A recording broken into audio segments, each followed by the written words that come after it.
بسم اللہ الرحمن الرحیم۔ خدا سلامت رکھے حیدرآباد والوں کو، چونکہ اس مظلوم امام کے ایام ہیں کہ جو کربلا کے بعد ایک دن نہیں، ایک ہفتہ نہیں، ایک مہینہ نہیں، 34 سال روتے رہے۔ پانی سامنے آتا پھر روتے، کھانا سامنے آتا پھر روتے۔ یہ وہ امام ہیں کہ جب صحابی نے کہا مولا قتل ہونا آپ کی عادت ہے، شہادت آپ کی کرامت ہے، کب تک روتے رہیں گے؟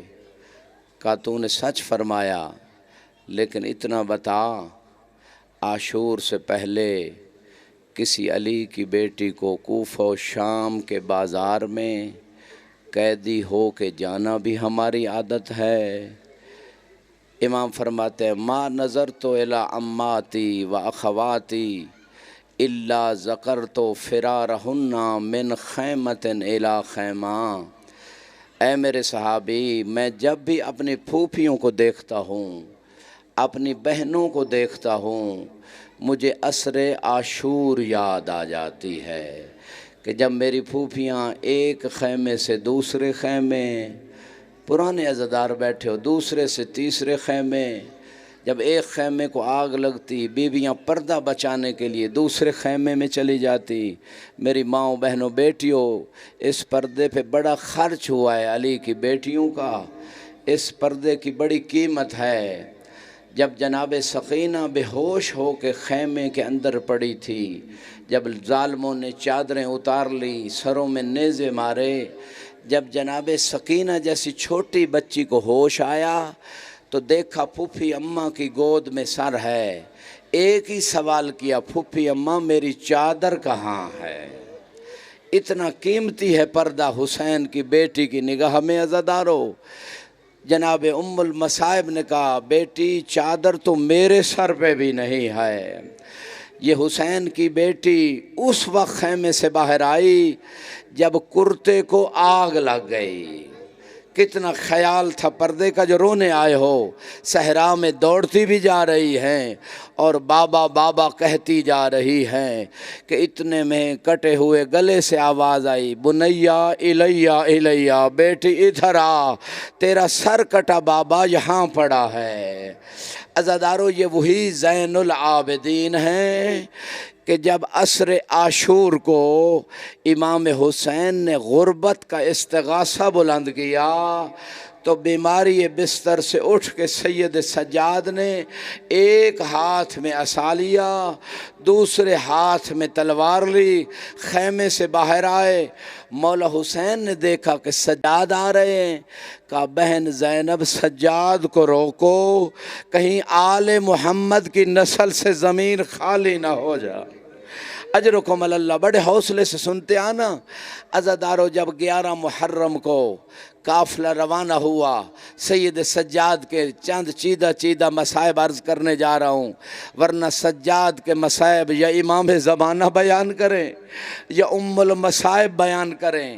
جب 11 محرم کو جناب علی کی بیٹی نے جب ساری بیویوں کو سوار کرا لیا تو آخر میں خود بچ گئیں، کبھی دائیں دیکھتی تھی کبھی بائیں دیکھتی تھی، جیسے مولا حسین جب تنہا رہ گئے تھے، کوئی اجرکم اللہ، کوئی گھوڑے پہ سوار کرانے والا نہ تھا، اور نوحہ پڑھنے لگے ہے کوئی جو مظلوم کو گھوڑے پہ سوار کرائے؟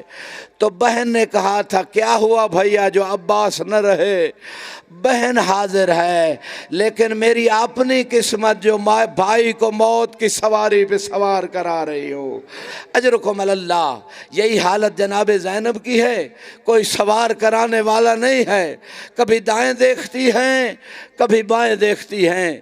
اتنے میں سید سجاد آئے، بیمار امام نے کوشش کی کہ پھوپھی اماں کو سوار کرائیں۔ ذمہ داری سے مصائب پڑھ رہا ہوں، معتبر کتابوں سے عزادارو، سوچا نہ کرو ہم تک مصائب بہت کم پہنچے ہیں، ہوئے زیادہ ہیں پہنچے کم ہیں۔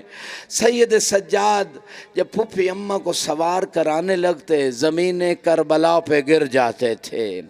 جب بار بار ایسا ہوا، روایت میں شمر نے تازیہ نہ اٹھایا، کہ سجاد جلدی کر، دیر ہو رہی ہے، اور بڑی مشکل سے سوار کرائے امام زین العابدین نے۔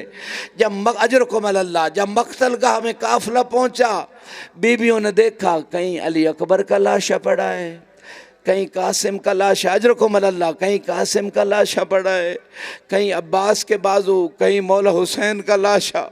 بیویوں نے اپنے آپ کو گرانے کا ارادہ کیا۔ سید سجاد نے کہا پھپھی اماں اب نہ گرانا، اور جب میں نے پہلے سوار کرایا تھا میرے ہاتھ کھلے تھے، اور اب میں قیدی ہو چکا۔ اجرکم اللہ، اجرکم، بڑے حوصلے سے پرانے عزادار بیٹھے ہو، اب نہ گرانا۔ کہا بیٹا سجاد میں اپنے بھائی کو الوداع کرنا چاہتی ہوں۔ کہا پھوپھی اماں اونٹ کی پشت سے الوداع کر لیجئے، لیکن روایت کہتی ہے زینب نے تو نہ گرایا، سکینہ نے اپنے آپ کو گرا دیا، اور بابا کے لاشے سے لپٹ گئی۔ ہر اجرکم اللہ، خدا غم اہل بیت کے علاوہ کوئی غم نہ دے عزادارو۔ یہ تمہارا رونا شفاعت کا ذریعہ بھی ہے، اور گناہوں کی بخشش کا ذریعہ بھی ہے، اجر رسالت کی ادائیگی بھی ہے، یہ تبلیغ بھی ہے۔ اس لیے 34 سال امام زین العابدین رو کر تبلیغ کرتے رہے، اور رونے والے سے ہر کوئی پوچھتا ہے کیوں روتے ہو، ہنسنے والے سے اجرکم اللہ، اجرکم اللہ۔ جب جناب سکینہ گری ہے نا بابا کے لاشے پہ، تو میں نے روایت پہ پڑھا ہے کہ ہر زخم پہ بوسہ دیتی جا رہی ہے۔ امام باقر فرماتے ہیں میرے دادا حسین کے جسم میں 1900 سے زیادہ زخم تھے۔ اور اجرکم اللہ، کسی نے پوچھا مولا جسم میں اتنے حصے تو نہیں ہوتے کہ 1900 سے زیادہ زخم؟ کا تلواروں کے زخموں کے اندر تیروں کے زخم تھے۔ اجرکم اللہ، اجرکم اللہ، تیروں کے زخموں کے اندر نیزوں کے زخم تھے۔ اجرکم اللہ۔ بی بی بوسے دے رہی ہیں جناب سکینہ، جو ماتم کو عبادت سمجھتا ہے۔ اتنے میں کٹے ہوئے گلے سے آواز آ رہی تھی شیعتی مہما شربتم مان عذبن، اے میرے شیعو جب بھی ٹھنڈا پانی پینا، اے شیعو حسین مولا نے علی اکبر کو یاد نہیں کیا، قاسم کو یاد نہیں کیا، شیعوں کو یاد کیا۔ کو اتنا پیاسا مارا گیا حسین، کہا شیعو جب بھی ٹھنڈا پانی پینا میری پیاس کو ضرور یاد کرنا۔ یہ آخری پیغام تھا۔ یہی زین العابدین، بس آخری جملے سن لیجئے گا بڑے حوصلے سے۔ جب کوفے کے دربار میں آئے ہیں، ابن زیاد ملعون نے قتل کا حکم دیا۔ ثانی زہرہ بن کے لپٹ گئی، جیسے زہرہ علی کو بچا کے اجرکم اللہ، جیسے زہرہ نے علی کو بچایا تھا، ثانی زہرہ نے دوسرے علی زین العابدین کو بچا لیا۔ کہوں گا اے ام المصائب، اے علی کی بیٹی، تو نے زین العابدین کو تو بچا لیا، لیکن ٹلہ زینبیہ پہ کھڑے ہو کے جو ماتم کرنے آئے ہو، جو ماتم کو عبادت سمجھتے ہو، ٹلہ زینبیہ پہ کھڑے ہو کے تو ظالموں سے کہہ رہی تھی ہے کوئی مسلمان اور جو میرے آخری کو اجرکم اللہ، اجرکم اللہ۔ خدا غم اہل بیت کے علاوہ کوئی غم نہ دے۔ عزادارو گریہ ہو چکا، آخری جملے سن لیجئے گا۔ یہی زین العابدین ہے، غیور امام۔ جب شام کے بازار میں آئے، جب کسی نے پوچھا مولا سب سے زیادہ مصیبت کہاں آئی، تو سید سجاد نے 3 مرتبہ کہا الشام۔ شام میں جو رونا نہیں چاہتا وہ رونے کی کوشش ضرور کرے۔ یہ اہل بیت کا فرمان ہے کہ رو یا رلاؤ یا رونے کی کوشش کرو، کوشش پہ بھی جنت ہے۔ جو غم زدہ سانس ہماری مصیبت میں نکلتی ہے، امام فرماتے ہیں وہ سانس تسبیح کا درجہ رکھتی ہے۔ عزادارو امام نے کہا شام، 3 مرتبہ کا شام، شام 3 مرتبہ سب سے زیادہ مصیبت آئی۔ کیوں؟ کیونکہ سید سجاد جیسا غیور امام، اور دیکھ رہا تھا یہ میری وہ پھوپھیاں ہیں اور جو نانا کے مزار پہ رات کو جایا کرتی تھی اور چراغ بجھا دیا جاتا تھا جو رونے آیا ہے، اب شرابیوں کا دربار ہے، او بدماشوں کا ہجوم ہے، اور چلنے اجرکم علی اللہ چلنے کے لیے رستہ نہیں ہے۔